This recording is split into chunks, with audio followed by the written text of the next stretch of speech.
I can take on your questions now.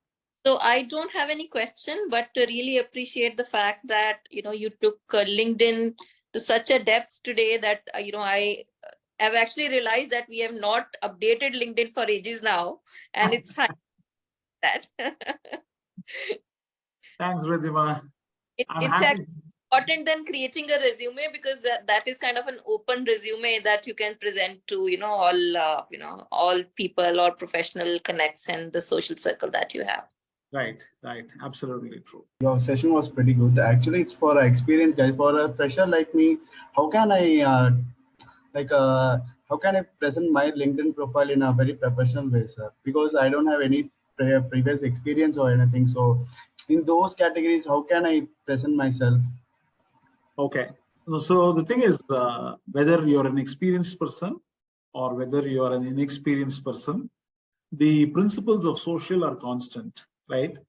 You need to have an identity, which means that what are your needs, Sajid? What is the kind of job that you want? Who are you? What do you want?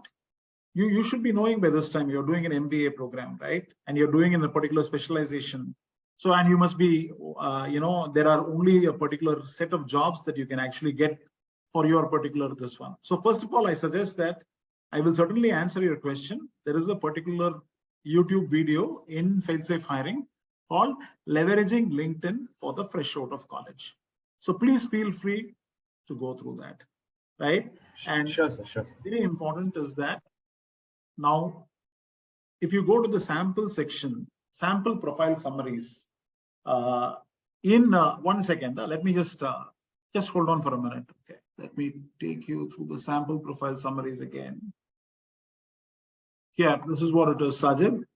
So I've given sample profiles for somebody who's an entry-level professional seeking an opportunity in the area of CSR, a student seeking an entry-level position as a software developer, a student seeking internship as a business analyst, right? So this is for the fresh out of college. Basically, there are profiles which are there, which are suitable for entry-level people. You have to do the groundwork, basically.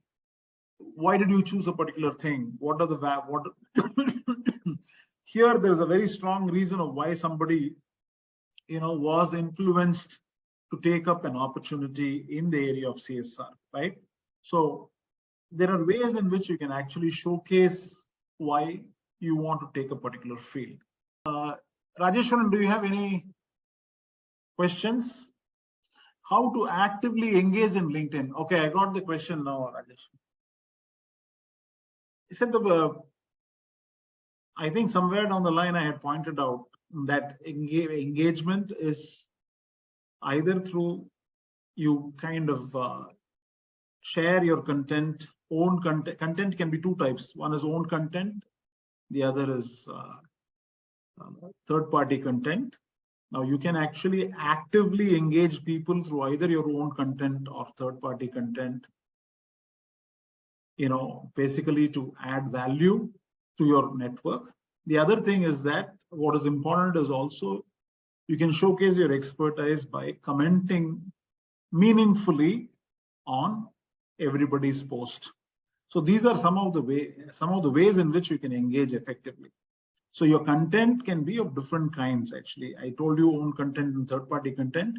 Content can be either it can be through a blog that you can write, or it's a YouTube that you can make, or probably an infographic that you can share, or any specific white paper that you have done, or whatever it is that can add value to your community. So this is the most important thing that you have to keep in mind, and when it comes to engaging people. Sorry for interruption. This one, I ask you another thing also, that the 3 months notice period. Correct.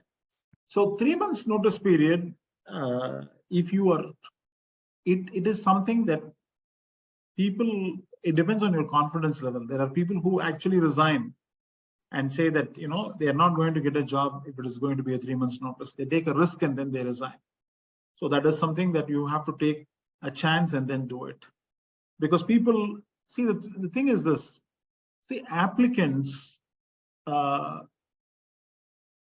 in general, if they are very communicative to people and very clearly communicate, Now today there is a lot of mistrust which has come up, Syed. Normally a recruiter will never trust an applicant at all, because an applicant is busy using an offer to get multiple offers. So there is a lot of mistrust which is there, and therefore normally a good recruiter will not even submit a resume which is 90 days old. We generally make sure that we only submit resumes with 30 days, notice period. That is how many of the recruiters work. If the climate of trust has to improve, then applicants, as a matter of fact, have to be more communicative, in the sense that they did not accept the offer, but they can at least tell, in a sense that upfront. See, empathy is the defining attribute, right? Recruiters have to be empathetic about the applicants. Similarly, the applicants also have to be empathetic towards the recruiter, because normally as a matter of principle, what I do and a practice is that I encourage people to say no to the offer as soon as possible. Because if I give them an offer and if they're going to say no, then it's easy for me to go ahead and find a replacement, right? Obviously, the reason why a recruiter is in business or why an applicant is in business is because business itself, it is because business is there, right? Jobs are there. And when will jobs come to India? Only when there is a certain amount of credibility that we have. If we are not able to fill up positions, if applicants back out at the last minute, there will be hardly any credibility for anybody. So that is very important for us to keep in mind, right?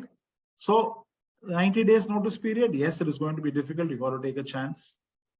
And you had another question, which is basically what happens to me if, for example, how do I get the best possible salary after being back in India?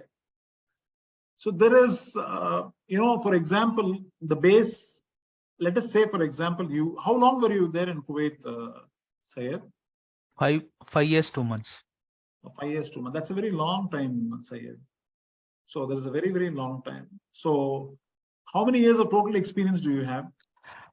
10 years, 10 months. 10 years, 10 months. So the thing is this, your reference point obviously cannot be the Kuwait salary. But one of the things which is very important is what is the kind of experience that you got in Kuwait? That makes a difference. What is the technology that you got, that you worked on? That makes a difference, right? So if there are people available at the same kind of expertise here with this kind of experience, and they are able to do the job, then you cannot command it. It's a market, it's simple market pressure, that's all, Syed, right? If you have the right kind of technology and skills, then you can dictate the terms. If you don't have the technology, if they are able to find some other replacement for the position at a cheaper salary, why would they have to give you the same salary which is there?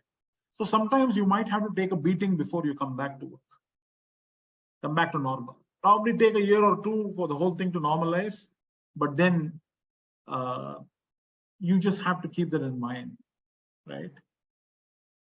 Maybe you want to up your salary by getting some certifications or whatever it is, which makes you a lot more competitive, right? That's possible. Okay. Right? Does that answer your question, Syed? Sorry, sir. Sorry. Does it answer your question? Yes, sir. Yes. All right. Great. Thank you very much, Syed. Thank you, sir. Bye. Bye. Bye, guys.